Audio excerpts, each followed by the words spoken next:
स्वागत है दर्शकों, आपके अपने चैनल रहस्य ज्ञान पर।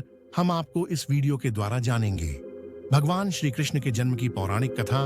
भाद्रपद कृष्ण अष्टमी तिथि की घनघोर अंधेरी आधी रात को रोहिणी नक्षत्र में मथुरा के कारागार में वसुदेव की पत्नी देवकी के गर्भ से भगवान श्री कृष्ण ने जन्म लिया था।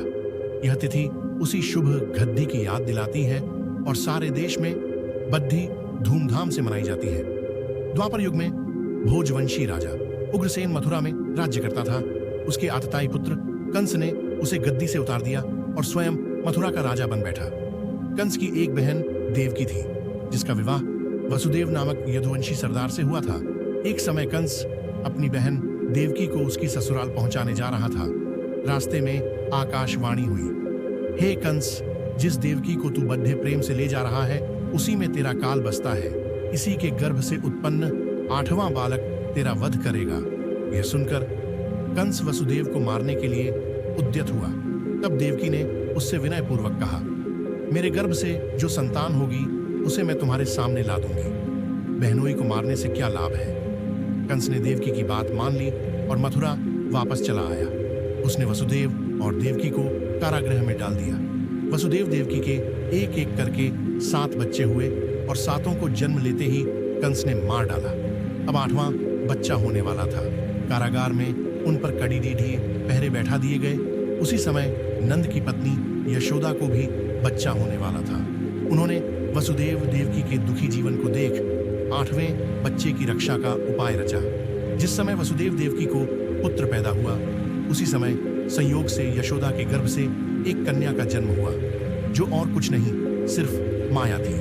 जिस कोठरी में देवकी वसुदेव कैद थे, उसमें अचानक प्रकाश हुआ और उनके सामने शंख, चक्र, गदा, पद्म धारण किए चतुर्भुज भगवान प्रकट हुए। दोनों भगवान के चरणों में गिर पड़े।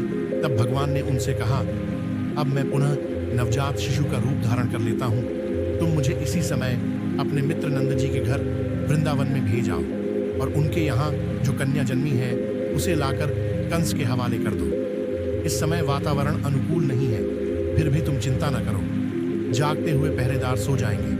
कारागृह के फाटक अपने आप खुल जाएंगे और उफनती अथाह यमुना तुमको पार जाने का मार्ग दे देगी। उसी समय वसुदेव नवजात शिशु रूप श्री कृष्ण को सूप में रखकर कारागृह से निकल पड़े और अथाह यमुना को पार कर नंद जी के घर पहुंचे। वहां उन्होंने नवजात शिशु को यशोदा के साथ सुला दिया और कन्या को लेकर मथुरा आ गए। कारागृह के फाटक पूर्ववत बंद हो गए। अब कंस को सूचना मिली कि वसुदेव देवकी को बच्चा पैदा हुआ है।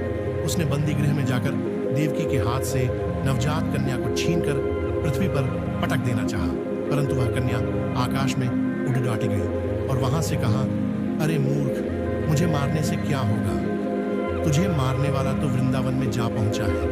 वह जल्द ही तुझे तेरे पापों का दंड देगा। यह है कृष्ण जन्म की कथा। दोस्तों, इसी तरह की वीडियो देखने के लिए आप रहस्य ज्ञान चैनल को लाइक, शेयर, सब्सक्राइब जरूर करें।